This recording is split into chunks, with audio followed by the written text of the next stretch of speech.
Albin Zongan décrit la mafia du RDPC.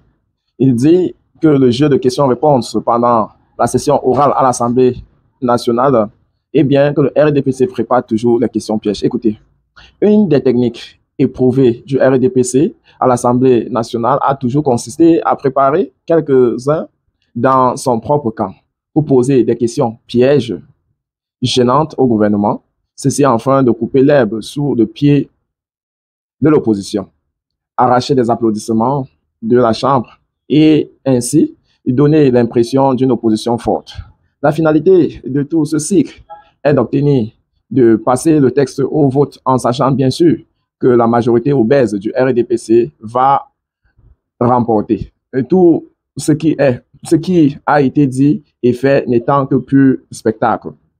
Pour permettre à certains de se vanter d'avoir voté contre lors de ce vote au résultat connu d'avance. À l'Assemblée nationale, les paroles s'envolent et les lois passent comme une lettre à la poste. Albin Zongan. Étudions donc ce commentaire de l'ex-parlementaire.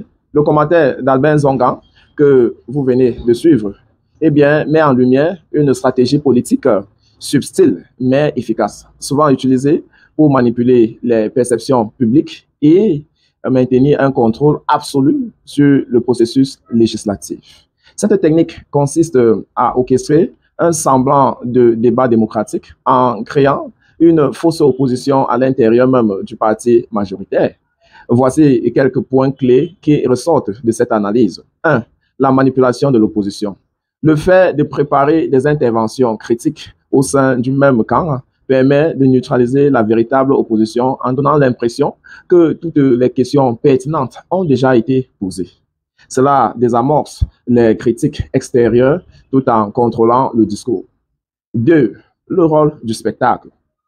Le débat parlementaire devient alors un théâtre où chaque acteur joue son rôle, non pas pour influer sur les décisions, mais pour façonner l'opinion publique.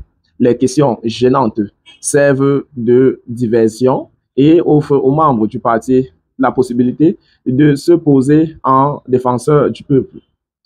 3. La logique des votes. Avec une majorité écrasante, l'issue du vote est souvent connue à l'avance. Le nom symbolique de certains députés peut alors être utilisé pour montrer une apparence de diversité d'opinion, tout en garantissant que le texte sera adopté. Numéro 4.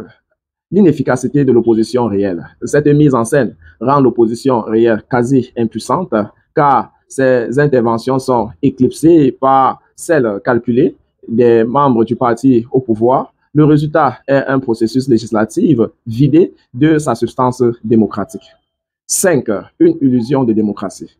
Le commentaire de Nzongan pointe le paradoxe entre les débats animés et l'issue déjà scellée des votes, ce qui illustre bien le caractère théâtral et cynique de certaines pratiques parlementaires.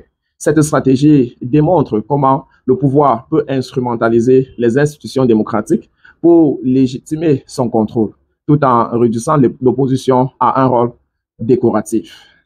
Et vous allez donc comprendre pourquoi, dans un hémicycle où il y a près de 180 députés, il est facile de reconnaître 3, Cabral Libye, Poupit Adamo ou encore Nietzsche. Le reste, on a du mal à se souvenir de leurs noms, encore moins leurs images, parce qu'ils jouent réellement les faire valoir. Et le gouvernement en place, ayant également compris ce jeu-là, utilise ces derniers, les chaînes de télévision proches au pouvoir en place, se sert carrément de ces illustres personnages que je viens de citer pour bien façonner l'opinion, à réellement croire qu'on est en démocratie. Pourtant, c'est une autocratie bien assumée qui ne se cache plus et qui ne demande aux Camerounais de prendre tout simplement compte.